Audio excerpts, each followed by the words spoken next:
ಇವತ್ತಿನ ವಿಡಿಯೋದಲ್ಲಿ ಬದನೆಕಾಯಿನ ಬಳಸಿ ತುಂಬಾ ರುಚಿಯಾಗಿರುವಂತಹ ರೆಸಿಪಿನ ಯಾವ ರೀತಿಯಾಗಿ ಮಾಡೋದು ಅಂತ ನೋಡೋಣ.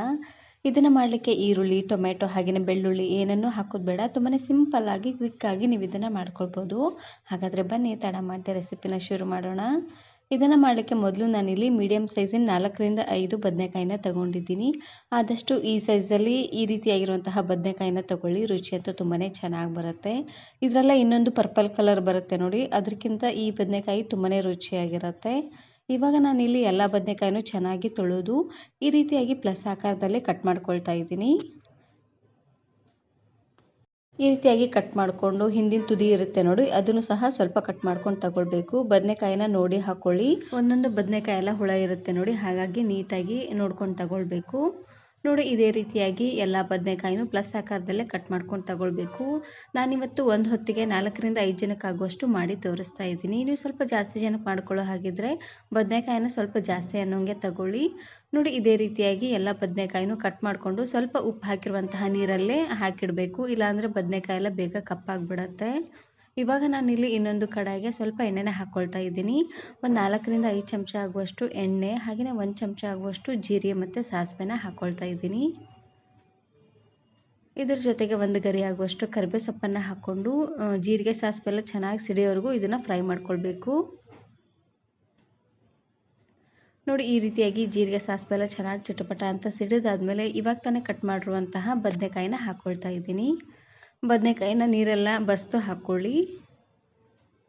ಬದನೆಕಾಯಿನ ಹಾಕ್ಕೊಂಡು ಉರಿನ ಪೂರ್ತಿಯಾಗಿ ಲೋ ಫ್ಲೇಮ್ನಲ್ಲೇ ಇಟ್ಟು ಎಣ್ಣೆಲೆ ಚೆನ್ನಾಗಿ ಫ್ರೈ ಮಾಡ್ಕೊಂಡು ತಗೊಳ್ಬೇಕು. ಈ ಟೈಮಲ್ಲಿ ಹುಷಾರಾಗಿ ಫ್ರೈ ಮಾಡ್ಕೊಳ್ಬೇಕು, ಯಾಕಂದರೆ ಬದನೆಕಾಯಲ್ಲೇ ಸ್ವಲ್ಪ ನೀರಿನ ಅಂಶ ಎಲ್ಲ ಇರುತ್ತೆ ನೋಡಿ, ಹಾಗಾಗಿ ಎಣ್ಣೆ ಸಿಡಿದ್ಬಿಡುತ್ತೆ. ಹುಷಾರಾಗಿ ಫ್ರೈ ಮಾಡ್ಕೊಂಡು ತಗೊಳ್ಬೇಕು. ಮೇಲ್ಗಡೆ ಮುಚ್ಚಳನ ಮುಚ್ಚಿ 1 ನಿಮಿಷವರೆಗೂ ಇದೇ ರೀತಿಯಾಗಿ ಮಿಕ್ಸ್ ಮಾಡ್ಕೊಳ್ತಾನೆ ಫ್ರೈ ಮಾಡ್ಕೊಂಡು ತಗೊಳ್ಳಿ. ಒಂದು 2ರಿಂದ 3 ನಿಮಿಷವರೆಗೂ ಚೆನ್ನಾಗಿ ಇದನ್ನು ಫ್ರೈ ಮಾಡಿಕೊಂಡ್ರೆ ಸಾಕಾಗುತ್ತೆ. ಪೂರ್ತಿ ಸಾಫ್ಟಾಗಿ ಬೇಯೋವರೆಗೂ ಏನೂ ಬೇಕಾಗಿಲ್ಲ, ಸ್ವಲ್ಪ ಸಾಫ್ಟ್ ಆದರೆ ಸಾಕಾಗುತ್ತೆ. ನೋಡಿ ಈ ರೀತಿಯಾಗಿ 2 ಸೈಡು ಚೆನ್ನಾಗಿ ಫ್ರೈ ಆಗೋವರೆಗೂ ಲೋ ಫ್ಲೇಮ್ನಲ್ಲೇ ಇಟ್ಟು ಫ್ರೈ ಮಾಡ್ಕೊಂಡು ತಗೊಳ್ಳಿ. ಇವಾಗ ನಾನಿಲ್ಲಿ ಮತ್ತೆ ಮೇಲ್ಗಡೆ ಮುಚ್ಚಳನ ಮುಚ್ಚಿ ಫ್ರೈ ಮಾಡ್ಕೊಳ್ತಾ ಇದ್ದೀನಿ.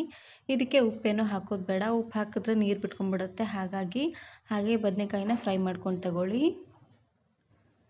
ನೋಡಿ ಈ ರೀತಿಯಾಗಿ ಸ್ವಲ್ಪ ಸಾಫ್ಟ್ ಆಗೋವರೆಗೂ ಫ್ರೈ ಮಾಡಿಕೊಂಡ್ರೆ ಸಾಕಾಗತ್ತೆ. ನೋಡಿ ಈ ರೀತಿಯಾಗಿ ಈ ಬದನೆಕಾಯಿ ರೆಸಿಪಿನ ನೀವು ತುಂಬಾ ಕ್ವಿಕ್ಕಾಗಿ ಮಾಡ್ಕೊಳ್ಬೋದು. ಯಾವುದೇ ರೀತಿ ಈರುಳ್ಳಿ, ಬೆಳ್ಳುಳ್ಳಿ ಹಾಗೆ ಟೊಮೆಟೊ ಏನನ್ನೂ ಹಾಕೋದು ಬೇಡ.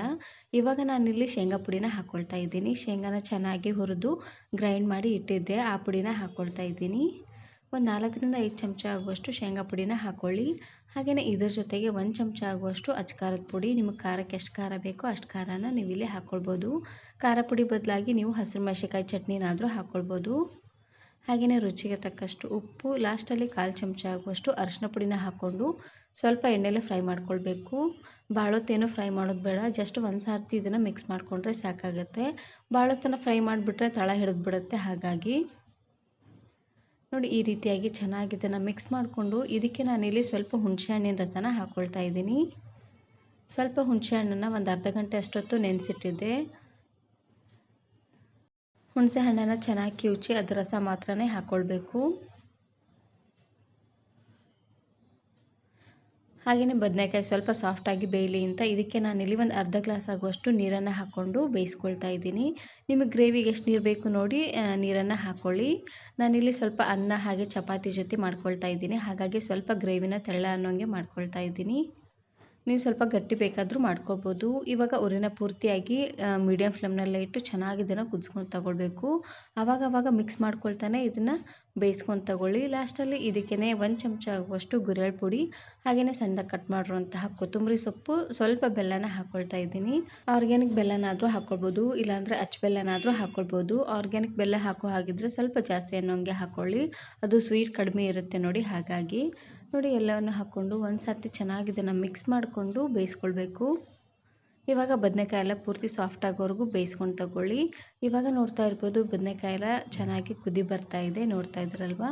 ಈ ಟೈಮಲ್ಲಿ ಚೆನ್ನಾಗಿ ಇದನ್ನು ಮಿಕ್ಸ್ ಮಾಡಿಕೊಂಡು ರುಚಿ ನೋಡಿ, ಉಪ್ಪು ಹಾಗೆ ಹುಳಿ ಏನಾದರೂ ಕಡಿಮೆ ಅಂತ ಅನಿಸಿದ್ರೆ ಇನ್ನು ಸ್ವಲ್ಪ ಉಪ್ಪು ಹಾಗೆ ಹುಣಸೆ ಹಣ್ಣನ್ನು ಚೆನ್ನಾಗಿ ಕಿವುಚಿ ಅದರ ರಸನ ಹಾಕ್ಕೊಳ್ಳಿ. ಇದನ್ನು ಆವಾಗವಾಗ ಈ ರೀತಿಯಾಗಿ ಮಿಕ್ಸ್ ಮಾಡ್ಕೊಳ್ತಾನೆ ಬೇಯಿಸ್ಕೊಳ್ಬೇಕು, ಇಲ್ಲಾಂದರೆ ಬೇಗನೆ ತಳ ಹಿಡಿದ್ಬಿಡುತ್ತೆ. ಶೇಂಗಾ ಪುಡಿ ಹಾಕಿರೋದ್ರಿಂದ ಚೆನ್ನಾಗಿ ತಳ ಹಿಡಿದ್ಬಿಡುತ್ತೆ ನೋಡಿ, ಹಾಗಾಗಿ ಇವಾಗ ನೋಡ್ತಾ ಇರ್ಬೋದು ಚೆನ್ನಾಗಿ ಎಣ್ಣೆ ತೆಲ್ ಬರ್ತಾ ಇದೆ. ಬದನೆಕಾಯಿನೂ ತುಂಬಾನೇ ಸಾಫ್ಟಾಗಿ ಚೆನ್ನಾಗಿ ಬೆಂದಿದೆ. ಇವಾಗ ನೋಡಲಿಕ್ಕೆ ಸ್ವಲ್ಪ ತೆಳ್ಳ ಅಂತ ಅನಿಸ್ಬೋದು. ಇದು ಪೂರ್ತಿಯಾಗಿ ಆರಿದ ಮೇಲೆ ಇನ್ನೂ ಗಟ್ಟಿಯಾಗಿ ಬರುತ್ತೆ. ಇದನ್ನು ನೀವು ಚಪಾತಿ, ರೊಟ್ಟಿ ಹಾಗೆಯೇ ಅನ್ನದ ಜೊತೆ ಎಲ್ಲ ಸರ್ವ್ ಮಾಡ್ಕೋಬೋದು. ತುಂಬಾ ರುಚಿಯಾಗಿರುತ್ತೆ.